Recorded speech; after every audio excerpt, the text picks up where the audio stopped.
ত্রিপুরা উপজাতি গণমুক্তি পরিষদের পক্ষ থেকে কিছু দাবি দাওয়া নিয়ে রাজভবন অভিযান করবে আগামী 11 জানুয়ারি। কিন্তু 2018 সাল থেকে 2024 পর্যন্ত জনজাতিদের যে এত উন্নয়ন হবে তা আগে কখনো আশা করা যায়নি। বুধবার প্রদেশ বিজেপি কার্যালয়ে প্রদেশ জনজাতি মোর্চার পক্ষ থেকে সাংবাদিক সম্মেলন করে একথা জানান প্রদেশ বিজেপি সহ সভাপতি বিমল চাকমা।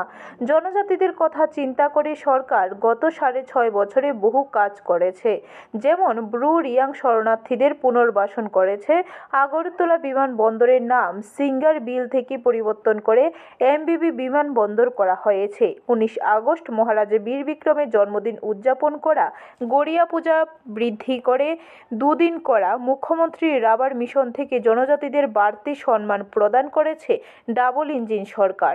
এছাড়া পদ্মশ্রী পুরস্কার পেয়েছেন বেনিচন্দ্র দেববর্মা, থাঙ্গা দারলং, সত্যরাম লিয়াং, এনসি দেববর্মা, বিক্রম বাহাদুর জমাতিয়া, চিত্তরঞ্জন দেববর্মা, তরুবালা দেববর্মা।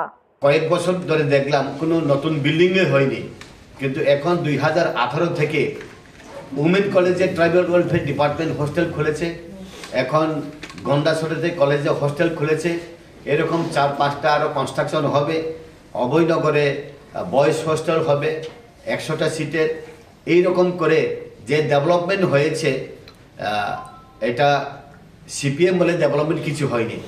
আমরা দেখলাম এখন চ্যালেঞ্জ করতে চাই আমরা আপনাদের মাধ্যমে, কোনো জায়গাতে অনেক জায়গাতে ইলেকট্রিফিকেশন হয়নি।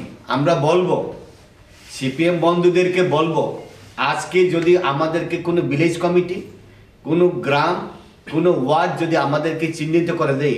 ব্যুরো রিপোর্ট, খবর ত্রিপুরা।